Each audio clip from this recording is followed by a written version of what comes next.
സ്പെയിനിനൊപ്പം വിജയാഘോഷം നടത്തുന്നതിന് മുന്നേ യമാൽ ചെന്നത് ക്രിസ്ത്യാനോ റൊണാൾഡോയെ ആശ്വസിപ്പിക്കാൻ.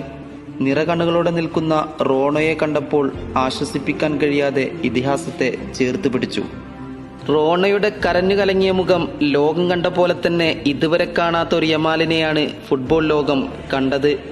മത്സരത്തിന് ശേഷം ക്രിസ്ത്യാനോയെക്കുറിച്ച് ലാമിൻ യമാൽ നടത്തിയ പ്രസ്താവന ഇങ്ങനെ: സത്യം പറഞ്ഞാൽ ഇന്നെനിക്ക് ക്രിസ്ത്യാനോയെ ഓർത്ത് വിഷമം തോന്നി. മൈതാനത്ത് ഇത്രയും അടുത്ത് അദ്ദേഹത്തെ കാണുന്നത് ഇതാദ്യമായാണ്. അത് അദ്ദേഹത്തോടുള്ള എൻ്റെ ബഹുമാനം വർദ്ധിപ്പിച്ചു. അദ്ദേഹം അവിശ്വസനീയമായ ഒരു വ്യക്തിയാണ്. സംശയമില്ലാതെ തന്നെ ചരിത്രത്തിൽ ഏറ്റവും മികച്ച ഫുട്ബോൾ കളിക്കാരിൽ ഒരാളുമാണ്.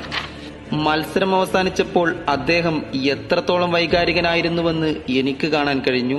കാരണം ഈ മത്സരം അദ്ദേഹത്തിന് അത്രയേറെ പ്രധാനപ്പെട്ടതായിരുന്നു. അതുകൊണ്ടാണ് ഞാൻ അദ്ദേഹത്തിന്റെ അടുത്തേക്ക് ചെന്ന് ആലിംഗനം ചെയ്തത്. ചിലപ്പോൾ ഫുട്ബോൾ എന്നത് മത്സരങ്ങൾക്കപ്പുറമുള്ള ഒന്നാണ്. ക്രിസ്ത്യാനോയെ പോലെയുള്ള കളിക്കാരെ എനിക്ക് വലിയ പ്രചോദനമാണ്. ഫലമെന്തായാലും അദ്ദേഹം ബഹുമാനം മാത്രം അർഹിക്കുന്ന ഒരാളാണ്.